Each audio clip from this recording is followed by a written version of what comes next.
You're looking live at a picture of downtown Detroit.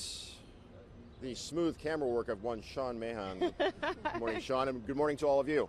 Good morning, everybody. I'm Rhonda Walker alongside Jason Carr. We're here in Campus Martius Park to kick off our discussion about the Democratic National Convention. Last week we were out here downtown talking RNC.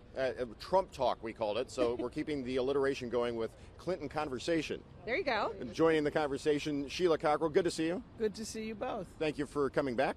Absolutely, delighted. And on my left, which is not a spot I'm used to being. He said he's never on anybody's left. Right. Screen right. We have Randy Richardville, former majority leader for the Michigan State Senate. Good to have you with us. Thanks, it's good to be here. So let's start out with you. Overall, I'm sure you're observing the Democratic National Convention. Yeah. Some thoughts that you have coming out of that? Well, for me, it looked like a job interview. I think there's a group of people that will vote for Hillary Clinton no matter what, whether there are email problems, classified problems with those emails getting out, whether there's contributions from special interest groups that then she changed her mind and wouldn't support, whatever. They are always going to vote for Hillary Clinton, period. Then there's a group out there that's never going to vote for Hillary Clinton. So what I saw last night is kind of a job interview for that group in the middle. These are people that say, I don't know if I can vote for Donald Trump. I don't know if I can vote for Hillary Clinton. Let's hear what she has to say. So, for me, I thought that, her resume is obviously very, very, you have to bring her in for the interview because the resume is 25 years old, is full of all sorts of things. The Secretary of State, she was a United States Senator, she was the First Lady. You got to bring her in for the interview. Now, let's get in depth and ask questions about what's on that resume, and that's where I think the problems come in. At the beginning of the convention last night, it's not my opinion, but within that convention, they had Hillary signs going up and down, and some people, Democrat people, had changed them so that it's spelled L-I-A-R, up and down. I don't know if you noticed that at the beginning of it, but they were, that disenfranchisement of the people that were supporting Bernie Sanders. I think they are still upset. They feel like the whole thing was rigged, and that's going to be a major problem for them. So once you got the resume, brought her in for the interview, she did a decent job, I think, of explaining why she thought she should be the one, but that's not the person I'd hire for that job. All right, so equal time. Let's go over to Sheila. Randy got a good minute and 15 there, minute and 20, so your turn. Well, I think the convention was an opportunity for the Democratic Party to reset the table for what the discussion is. What's the fundamental conversation here? Is it the bleak, dark world that Donald Trump paints for the American people, or is it an optimistic, future-looking, uplifting of the American dream? And I think what Clinton did and what the entire convention did was literally have for the first time the Democratic Party embrace the ideas of what's very best. Ideas that in the past would have been attributed to the Republicans are now ideas that are the Democrats are comfortable with. I think Hillary Clinton has a 40-year history. President Obama said it best. This woman is a patriot. She has been out here working for the people, the women and children, the ordinary people of this country for 40 years. Yes, she's going to have a track record, and yes, there's going to be people who are going to pick it apart. But at the end of the day, the choice is stark. Is it Donald Trump he's now asking the Russians to intervene in an American election, or Hillary Clinton, who's going to take the serious challenges we face in this country right now and move the needle forward on behalf of ordinary people? Speaking of ordinary people, of which we all are a member of that group, Sean says Hillary is a criminal responsible for deaths in Benghazi. And then if you scroll down, yes, I believe in Hillary, says Milka. Her policies is what I like. People need to stop hating and being mean. So you can join the conversation on my Facebook page or the Local 4 Facebook page. Yes, and we also want to bring in some folks from the community that were nice enough to come down to Campus Martius Park and give us their thoughts.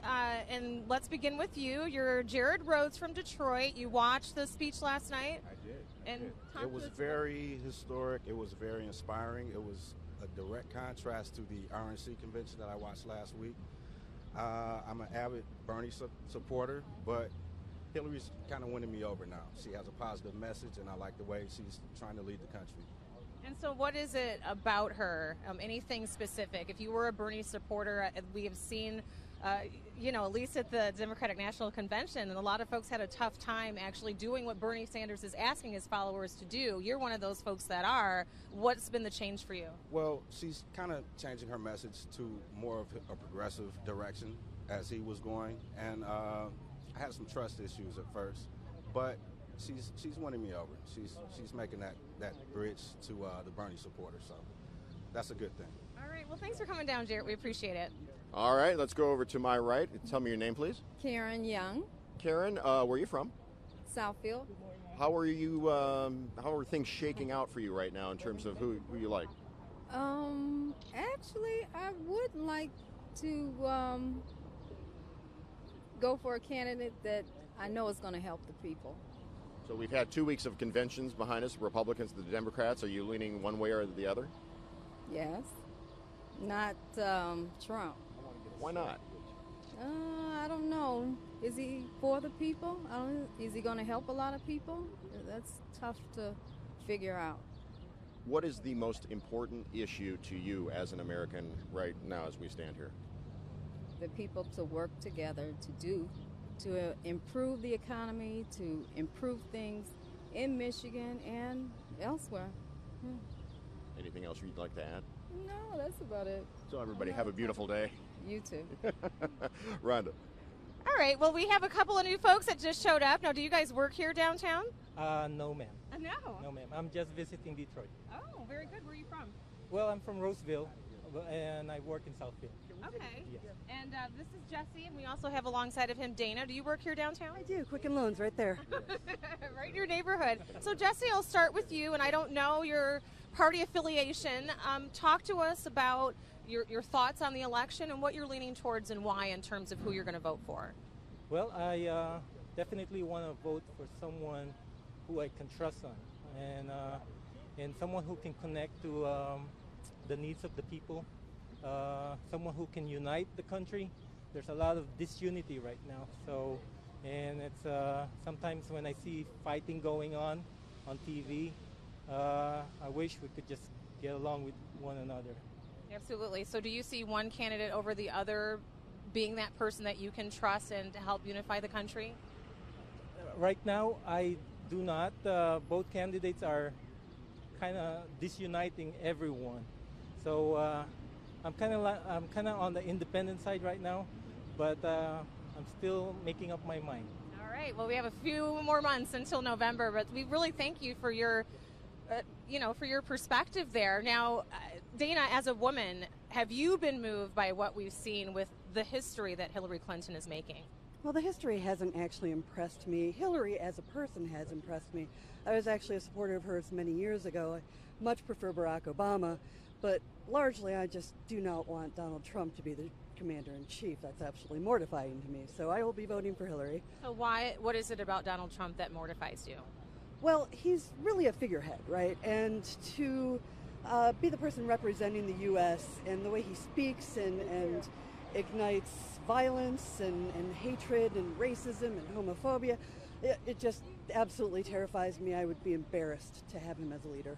Well, Dana, we appreciate you giving us your opinion, and we'll let you get back to work at Quicken Loans. Thank you. All right, we're going to give some more folks a chance to weigh in. Saunter on over here to T. Adams. T, give me your perspective on either the Republicans last week or the Democrats this week. I'm strictly for Hillary Clinton because I know she made a few mistakes as far as Benghazi, but it wasn't her fault because it had already got started off before she could do anything about it. And as for Trump, I don't understand how Trump could be running for president because he has a fraud case against him already for cheating people out of money for the college. And Trump University. Trump University. And I believe that if Trump gets in there, we're done. It's over with. He's going to take us to war. He's going to cause all kind of problems because he's a radical. He's not, I mean, I've never seen nobody run for president that acts like him.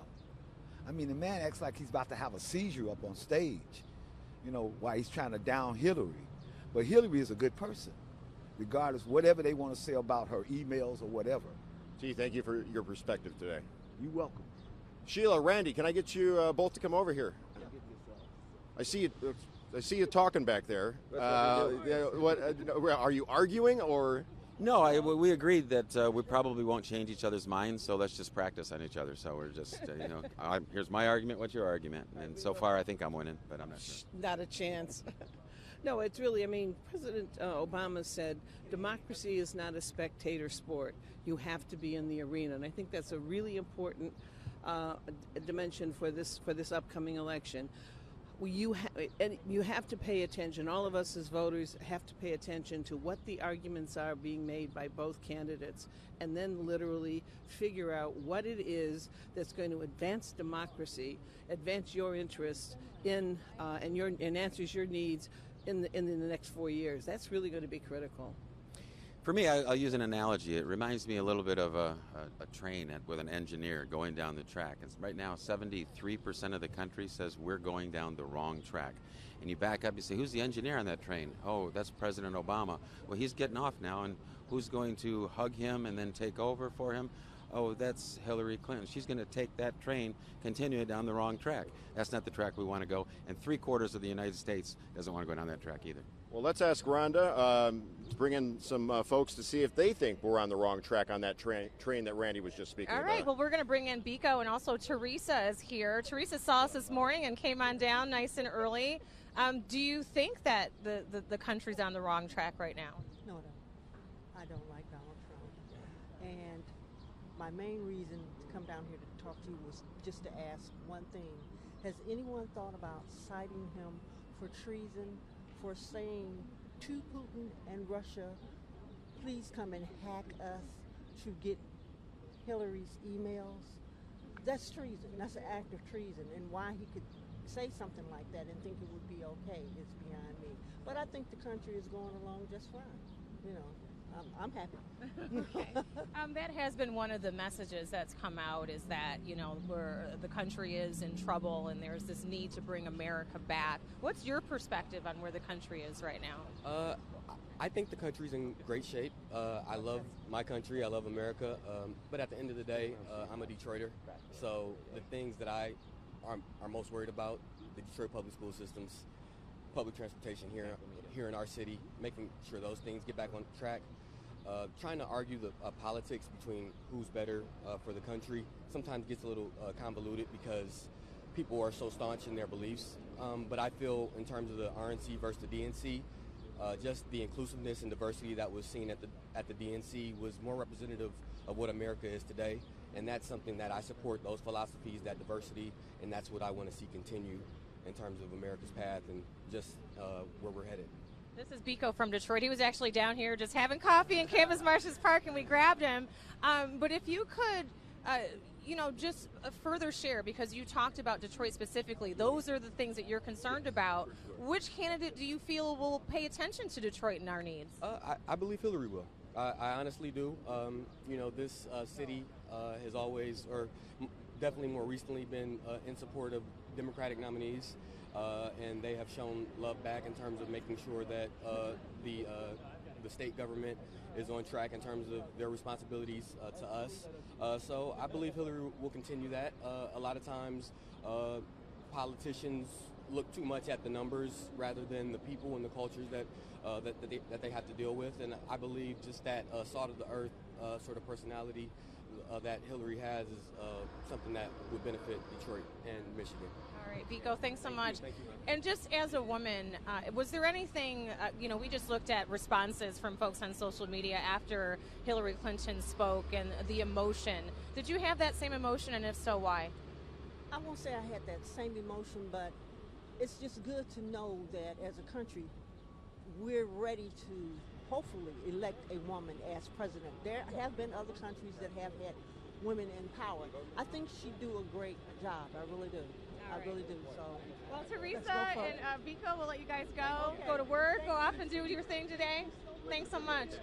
It's so beautiful out here in Campus Martius Park, and the conversation is great as well. And a young person, wonderful. That's right. We have Teddy here voting in his first election. Exciting. Yeah, it is really exciting. I'm glad to be here. What about taking part in the process? Are you finally able to take part? You finding that inspiring? I mean, you have a candidate of choice? Yeah, I am finding it inspiring. I was really excited this year with all the, how much everyone was interested in politics, especially young people. Especially with Bernie Sanders' campaign, I found a lot of my friends were really interested in that, and I was really interested in it as well. So I think that it's cool. The first time I get to vote, there's really a lot of upheaval in America, and So, you a Bernie supporter? I am a Bernie supporter, yeah, and I was disappointed when he didn't make it all the way to the primaries, or past the primaries. But I'm going to vote for Hillary in the end. I feel like that she'd be the best choice. But personally, I am a little disappointed in her as a candidate. Does it make you cynical about the process, that the leaks and the fact that there may have been some skullduggery involved all along, kind of the deck stacked against Bernie?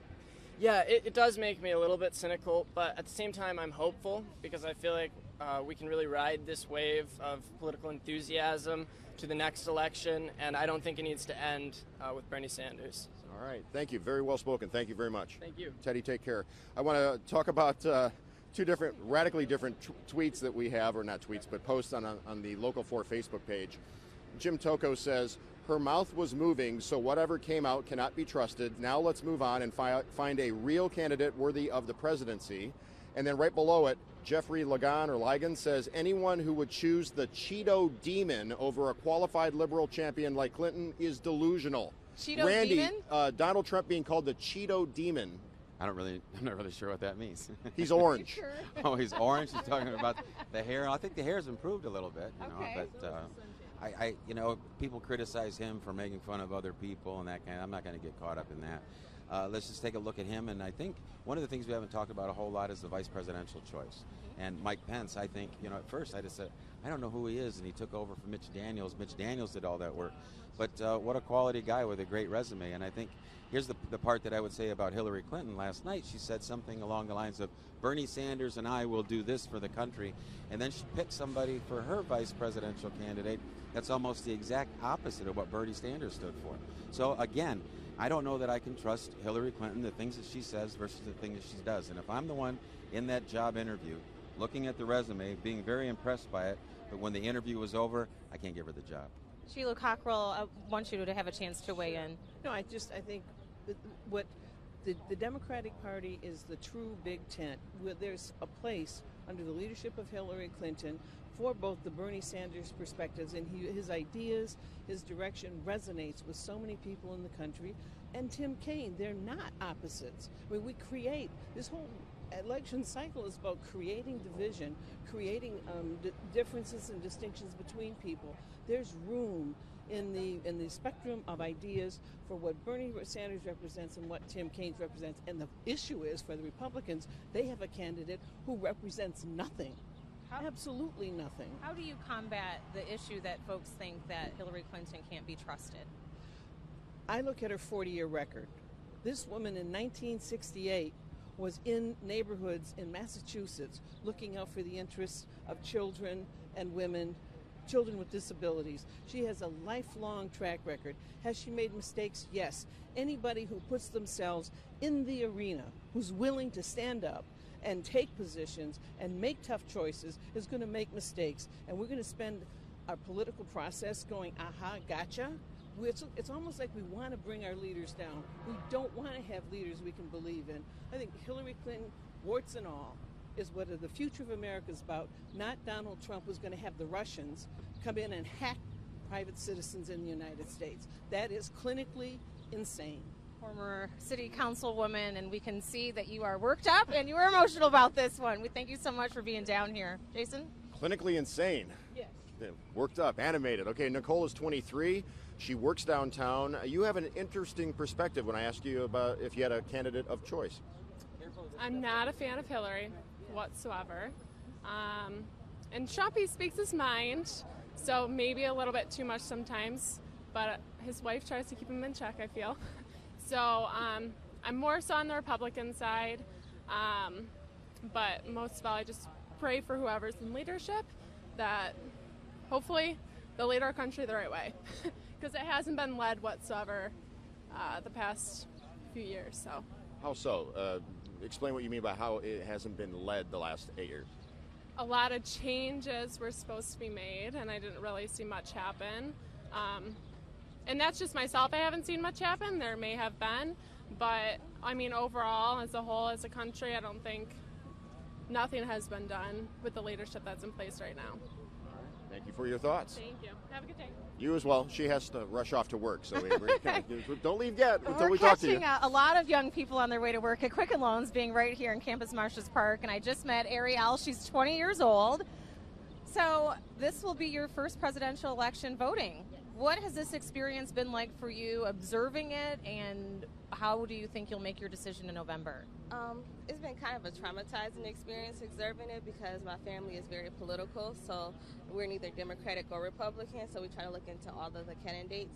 And the final two that we haven't really spoke to us about the concerns that we're big on, about urban areas, about Detroit in particular, about poverty levels, about discrimination, other things like that, hasn't really been directly focused on either of the candidates, and if they are, they might be negatively focused on one of the candidates. So my vote really is kind of focused because I don't want to split the bill because there's harm in doing that.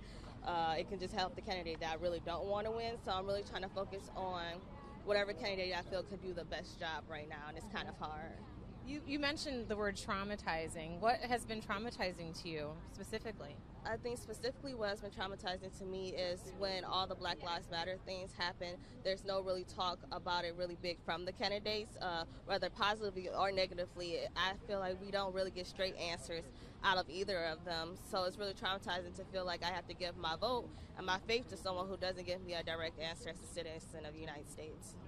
Well, Ariel, I appreciate your comments, and you head on off to work and have a good Friday. Thank you. Okay, Jason, we'll send things over to you. These two still with the conversation. It's like a debate, like crossfire back They're in. not fighting, though, or should No, I yeah, step in the middle? Okay. Break it up, break it Okay. up, break it up. All right, so tell me your name. Eric. And how old are you? 21. Sam, 21. When you look at the two candidates, when you look at what has transpired over the last 2 weeks, watched it, listened to it, what give me your take? I think it kind of shows what our society has gotten to in America and what people deserve. I mean, people are so ignorant of actual politics and policies and the facts of what's going on within the details of each package that, you know, a candidate brings to the table, and they're voting purely on emotion. I mean, you get this from having years of people not caring about what happens in Washington and just going based off emotion and voting on, you know, who sounds better over the mic or who they don't like sounding over the mic, and unfortunately that's kind of where we got to. And that leaves you where as a voter? I'm undecided right now. Undecided. Thank you very much for your time. Let's Sam, give me your perspective. Well, I believe this nation really needs to look for a leader right now. We're kind of divided. The media kind of sometimes brings, you know, black and whites together, and that's not how it should be. I think our nation really needs to look for a leader, and not what they've done in the past, but more what they're going to do in the future. Because, you know, the past is past, the present's now. We got to plan for the future. So that's one thing I think everyone should really look. So look for the future. All right. Thank you, Sam. Thank you. Let's go back over here, and I hear the murmurings of these what was it, rivals, I guess. I don't know. What were you guys talking about? We were just talking about really how does Donald Trump, who does he surround himself with? What about his message indicates that he has any kind of concept about how to govern a country? Everything is not a business transaction. This is about public policy. He has literally said, I know more about this than anyone does, and I can do this on my own. That is clearly someone who has no idea about governance, and for responsible Republicans like Randy Richardville here, that's got to be a real problem. How are you going to get really behind this guy? He can't govern. He can't even run a business. He goes bankrupt. I think there are a lot of people out there, and again, these are not the people that have decided to vote or not vote for Hillary Clinton, but there are a lot of people out there that say, you know who can't run a government is the politicians. We've been watching this for years. We're tired of it. We're going to go out and find somebody that at least we know how to run a business, at least knows how to pay taxes, at least has a payroll. And so that's the kind of guy that I'm going to support. And I think that most of the undecided people will take a look, and he's already starting to climb the polls since this Democratic convention. So I think things are going Donald Trump's way. All right, we have one more. I'm going to have to cut you guys off. We have one more over here. Yes, we do. So we want to talk to, I didn't get your name. Oh, Samuel. Samuel, do you work here downtown? Yes, I work for Title Source Quicken Loans. All right, so was there something that has stood out to you between the Republican National Convention, the Democratic National Convention, that's really like that memorable moment? Well, with the Republican National Convention, I felt that Donald Trump's daughter spoke well, but not so much that he did. But with the Democratic National Convention, I felt as though that for me to be a 32-year-old man and to be a father of a daughter, it was really a remarkable moment. The fact that, you know, we always tell our children that you could see and be anything that you want, especially having girls, it really and truly holds true that they get to see a woman that will become president or that is in the runnings to become president. So it's really and truly is a remarkable moment, totally. And as you talk to your peers, you talk to your daughters, your family, you know, what are some of the things that stand out perhaps about Hillary Clinton that is the message that you're resonating with? It's just a mere fact that if you believe, if you have a dream, you must stick to it. You never let your dreams die. So in instance, the fact that she was the former first lady, now that she can become Madam President, it really just sticks out that no matter how much good you do, you don't always have to have the accolades for it because it speaks for itself. And in return, your light will shine above and beyond any and everything else. And I believe that's why things are the way that they are today. And I believe that with her having the leadership, that we'll be okay. Honestly. So are there any concerns that you have about this election? Because there's two people in the race and it's anyone's position up for grabs. You know, honestly, the concerns that I have or that I had was all answered last night. The one thing that I can say when it comes to Donald Trump is that I honestly, as far as him speaking, I do appreciate it because of the mere fact that he's speaking for those that actually are laying dormant, that don't have the courage to speak it for themselves. So the mere fact that those that are rallying behind him are the same ones that we see that are doctors, that are lawyers, that are children's teachers, that don't necessarily say what they actually feel, but they needed a spokesperson to say it. So the mere fact that he has spoke out and spoke so, I hate to say the word ignorantly, but just spoke the way that he did, and the fact that those that rally behind him, like the 500 people that went to see his choice for the vice president, lets us know that no matter where you go, you're still going to have that blind side and you're still going to have that ugly eye. But once again, with what we saw last night with the Democratic National Convention, it was just that no matter how many people say no, that yes will always work. So it's yes before no, and if you see it, you'll believe it. All right, Samuel, have some words of inspiration for us today. Thank you. We have about 90 seconds left. You can join the conversation right here on the Click on Detroit Local 4 Facebook page. You see two comments right there. Nancy says, I couldn't and won't watch that criminal, crooked woman. Chris says, I'm not a fan of either. However, I think Clinton will win. Final word from Randy? Well, I'm going to support Donald Trump. I think he's the right man, the right time. I think the country's looking for somebody to run a country in a different way than the politicians have run it. He's an anti-politician guy. On the other side, you got somebody who spent her entire career. By the way, I was very impressed with Bill and Chelsea talking about how she grew up and the things that she did earlier in her career. But it's the things that she did later in her career that I'm concerned about. Hillary Clinton is about the future of the United States and creating a coalition of people that address the issues that affect everybody's daily life. Donald Trump is literally about moving backwards, about a country that will be in fundamental disarray. Thank you both for being here with us today again this week. Great. All right, 30 seconds left. Rhonda Walker has an important Sunday function that she would like to pass along to everybody. Oh, thank you. It's a 6th annual Give and Get Fit health event. We do a 5K and 10K run, walk, and also fitness classes right at Rivard Plaza on the Detroit River. And the proceeds for the charity event benefit the Rhonda Walker Foundation's youth programs for inner city teens. So come on out and exercise with us on Sunday morning, 7 a.m. registration, 8 a.m. the race gets underway. Totally nonpartisan, whether you're left or right, in the middle, all walks of life. undecided. That's right. Hit us up on Facebook, Twitter, go to the station's page, and continue the conversation. Yeah, I think that we might need to do this again as we get closer and closer towards the election. I think that we will. For now, signing off from Campus Martius, Rhonda, Jason. Thanks for being with us. Have a good day, everybody.